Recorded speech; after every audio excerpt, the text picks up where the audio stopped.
नमस्ते। अहिले हामी टप फ्लोरमा आएको छौँ। अब हामी सबभन्दा माथि छतमा जान लाग्यो। भरे यस्तो छ, माथि यो छत रिमोट सिस्टम रहेछ।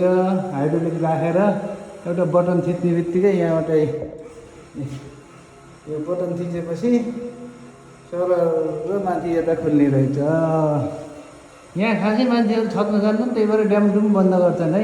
यसको अब नेपालमा चाहिँ छतमा जाने बस्ने कपडा सपडा सुकाउने गर्थ्यो र यसरी बन्द गर्दैनन्।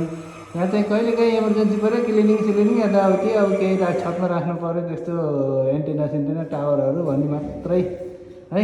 ल अब हामी पनि माथि जाँदैछौँ छतमा। छतको अवस्था के छ ल देखाउँछु है साथीहरू। अहिले हामी छतमा आइसक्यौँ।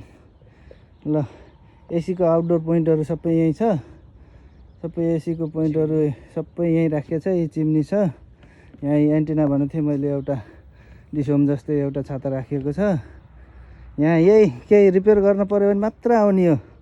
अनि युरोपमा सबभन्दा अचम्म लाग्ने कुरालाई हेर्नु त, छतभरि पुरै गिटी बिछाएर अब यसको पानी जानलाई आउटलेट पनि छ न, तर पातले पनि डिस्टर्ब नगरोस् भन्नलाई होला। हावाहुरी आउँछ, पात आउँछ, के जम्मा हुन्छ, यस्तो यो कागजहरू बोराहरू के जम्मा हुन्छ नि।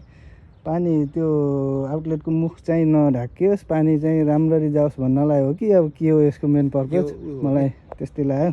के हो यो यहाँ गर्मी हुन्छ नि त, डाइरेक्ट यो घाम नजिक छ कि यो डाइरेक्ट घाम नपरोस् भनेर। यहाँ मुनि प्लास्टिक छ नि त, प्लास्टिक तात्तिन्छ अनि त्यसपछि रुम पनि छिटो तात्छ कि। अनि ढुङ्गा बिछाइदिइसकेपछि तपाईँको ढुङ्गाले सब कभर गर्छ नि त। ल अहिले चाहिँ हामीले यो पानी जम्मा गरेको वाटर प्रुफिङ टेस्टको लागि हो। तल कतै लिकेज छ कि छैन भनेर अलिअलि लिकेज देखेछ। अब त्यसलाई रिपेयर गर्नुपर्छ। ल अहिलेलाई यति नै, हामी फेरि अर्को भिडियोमा भेट हुन्छौँ। ल युरोपको छत यस्तो हुन्छ। यी पुरै गिटी बिछाएर पानी भरेर अहिले चाहिँ हामीले यो वाटर प्रुफिङको टेस्टको लागि हो है। ल अहिलेलाई धन्यवाद।